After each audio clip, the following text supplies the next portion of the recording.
बेलायनो नायथ'थक पान्दानि बिसिंतै field चार्जि जनशिक्षा संसामानि साल पालायलायखा फासाल गणमुक्ति परिषद TYF tei TSU Krishnanagar local कमिटिनि लुवाची मुंबाई आगरतला कर्नेल चमनी आमचायो आरो माजक फाइका GMP एबा गणमुक्ति परिषदनि केंद्रीय कमिटिनि अगै कचाम मंत्री नरेश चंद्र जमातिया CPIM नि नेता अमल चक्रवर्तीनो खबै जुदा जुदा आदंग्रक ऐतिहासिक दिनेर এই কর্নেল চৌমুনিতে সকালবেলার কর্মসূচিতে উপস্থিত জিএমপির কেন্দ্রীয় কমিটির সভাপতি নরেশ জমাতিয়া উপস্থিত আছেন। জিএমপি TYF TSU এবং গণতান্ত্রিক আন্দোলনের এই এলাকার এবং আগরতলা শহরের শীর্ষ নেতৃবৃন্দ এবং অভিভাবক মণ্ডলী বন্ধুরা, আপনারা জানেন যে এই 27শে ডিসেম্বর আমাদের রাজ্যের গণতান্ত্রিক আন্দোলনের একটা ঐতিহাসিক দিন। গণতান্ত্রিক আন্দোলনের ঐতিহাসিক দিন এই কারণে বলছি, এই জনশিক্ষা দিবসের হাত ধরেই আমাদের রাজ্যে শুধু পাহাড়ে না, আমাদের রাজ্যের মধ্যে রাজতন্ত্রের বিরুদ্ধে যে লড়াই, শিক্ষার জন্য যে সংগ্রাম, এই সংগ্রামের চেতনার দীপশিখা আমাদের রাজ্যের মধ্যে জ্বলে উঠেছিল।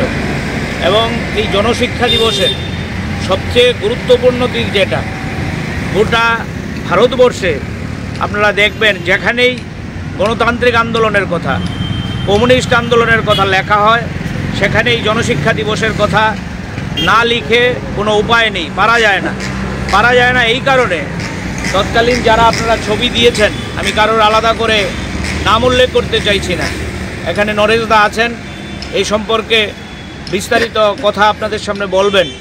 আমি শুধু বলবো, আমরা যাদেরকে ছবি দিয়ে ফুলমালা দিয়ে শ্রদ্ধা জানাচ্ছি, তারা সেদিন অনুভব করেছিল যে পাহাড়ের মধ্যে শুধু এই শিক্ষার লড়াইয়ের মধ্য দিয়ে আমাদের রাজ্যের মানুষের মুক্তি হতে পারে না, রাজতন্ত্রের বিরুদ্ধে লড়াই পূর্ণতা পেতে পারে না। তারা সেদিন এই যে শিক্ষার লড়াইকে তারা রাজনৈতিক লড়াইয়ে রূপান্তর করেছিলেন। এটা হচ্ছে জনশিক্ষা দিবসের গভীর তাৎপর্য। তারা সেদিন বুঝেছিলেন, কয়েকজন উপজাতি যুবক মিলে রাজতন্ত্রের বিরুদ্ধে যদি আমরা স্লোগান দিই, আমরা যদি কয়েকটা স্কুল গড়ি, তাহলেই আমাদের এই রাজ্যের পিছিয়ে পড়া তৎকালীন উপজাতিদের কিংবা তৎকালীন যারা বাঙালি বলুন, তাদের মুক্তি হবে না। আরেকটা উপলব্ধি তাদের মধ্যে হয়েছিল। প্রথম উপলব্ধি হচ্ছে এই জনশিক্ষার লড়াইকে আমি বললাম আপনাদের কাছে, গণতান্ত্রিক আন্দোলনে রূপ দেওয়া। এবং আরেকটা উপলব্ধি তাদের মধ্যে হয়েছিল, আপনারা জানেন, সেটা হচ্ছে যে ট্রাইবেলদের সমস্যার সমাধান করতে পারবে না। এই রাজ্যে পিছিয়ে পড়া উপজাতিদের যদি উন্নয়নের শিখরে নিয়ে যেতে হয়, তাহলে পাহাড়ি বাঙালি মিলে সেই লড়াই চালাতে হবে। আমি জানি না আমার এই কথাটা আপনারা কিভাবে উপলব্ধিতে নেবেন। আপনারা জানেন, আমাদের রাজ্যের মহান ব্যক্তিত্ব শুধুমাত্র কমিউনিস্ট আন্দোলনের CPIM এর নেতা ছিলেন এই কারণে না।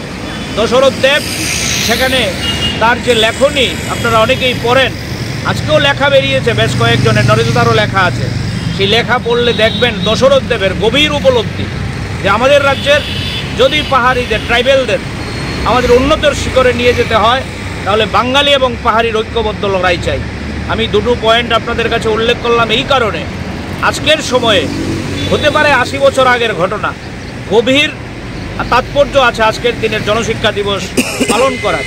এবং এই দিনটি আজকে নতুন গভীর তাৎপর্য নিয়ে আমাদের কাছে হাজির হয়েছে এই কারণে, যে রাজতন্ত্রের বিরুদ্ধে লড়াই করে মুক্তির স্লোগান আমরা দিয়েছিলাম এই রাজ্যের মধ্যে জনশিক্ষা দিবসের দশরথ দেব সুধন্যরা, আজকে এই রাজতন্ত্রকে আমরা কিন্তু কেউ অনেকেই ভাবতে পারেন আমরা বোধহয় রাজার বিরুদ্ধে, না, আমরা কোনো রাজার ব্যক্তির বিরুদ্ধে না, আমরা প্রদ্যুৎবাবুর বিরুদ্ধেও না, আমরা প্রদ্যুৎবাবুর বাবার বিরুদ্ধেও না, দাদুর বিরুদ্ধেও না। যদি বিরুদ্ধে হতাম, বামফ্রন্ট সরকারের আমলে সূর্যমণিনগর বিশ্ববিদ্যালয়ে রাজার নামে কনভেনশন হল হতো না। যদি আমরা বিরুদ্ধে হতাম, আগরতলার কলেজ টিলায় রাজার নামে আমরা বিশ্ববিদ্যালয় স্থাপন করতাম না। যদি আমরা বিরুদ্ধে হতাম, তাহলে ওই রাজার স্মৃতি ধরে রাখার জন্য এখানে আমরা মিউজিয়াম করতাম না। আমি কথা বাড়াবো না। আমরাই প্রকৃত এই রাজ্যের যে ট্রাইবেল সংস্কৃতি, সেটাকে ধরে রাখার আমরা চেষ্টা করেছি। এই দশরথ দেব আপনাদের এখানেই তো আছে, এই যে মিউজিয়াম, এখানে যে আমাদের দপ্তর হয়েছে, বামফ্রন্ট আমলে এগুলো আমরা করেছি। আজকে কেউ কেউ মজা লোটার জন্য, সস্তা রাজনীতি করার জন্য ট্রাইবেল দরদি সাজার চেষ্টা করছে। এটা ট্রাইবেল দরদি সাজার নামে আমাদেরকে আবার পেছনে নিয়ে যাওয়ার চেষ্টা, রাজতন্ত্রে নিয়ে যাওয়ার চেষ্টা, ব্যক্তির প্রতি ব্যক্তির মাহাত্ম্য গুণগান করার জন্য চেষ্টা। তাই আমি বলবো আজকের দিনে আমাদের লড়াই দুটো। এই যে রাজতন্ত্রের বিরুদ্ধে দশরথ দেবরা যে লড়াই শুরু করেছিলেন, সেই রাজতন্ত্রকে আবার আমাদের রাজ্যের মধ্যে মহান গরিমা হিসাবে শাসক দল বিজেপি হাজির করার চেষ্টা করছে। কৌশল তৎকালীন সময়ে বলতে দ্বিধা নেই, কংগ্রেস এ কাজ করেছে, রাজবাড়িতে ইন্ধন জুগিয়েছে, আজকে কংগ্রেসের জায়গায় বিজেপি এই জায়গায় হাজির হয়েছে। তাই লড়াইটা কিন্তু বন্ধু গভীর হচ্ছে।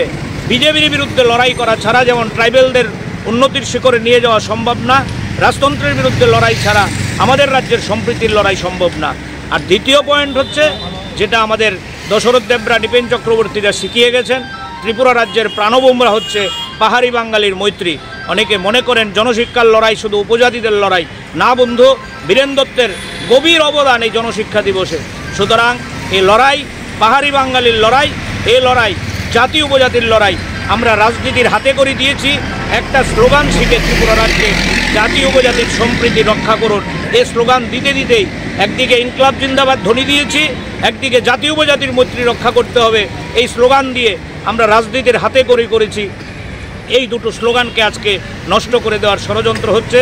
তাই আমি আপনাদের কাছে অনুরোধ করব, এই দুটো স্লোগানকে মতাদর্শগতভাবে প্রতিদিন চর্চা করে আপনারা আপনাদের GMP, TYF, TSU, SFI, DYF, আমরা রাজ্যের মধ্যে যে আমাদের ঐতিহ্য, আমরা এগুবো এবং আমাদের বিশ্বাস এ রাজ্যে তথাকথিত ত্রিপুরাল্যান্ডের স্লোগানদারীরা, তথাকথিত রাজতন্ত্রের মুখোশধারীরা যারা আমাদের রাজ্যকে পিছিয়ে দিচ্ছে প্রতিদিন, বিজেপি এবং আইপিএফ, ওই আপনাদের রাজার যে ত্রিপুরামথা যৌথভাবে রাজ্যকে পিছিয়ে দিচ্ছে, তার বিরুদ্ধে লড়াইয়ে আমরা চ্যাম্পিয়ন হব, আমরা এগুবো।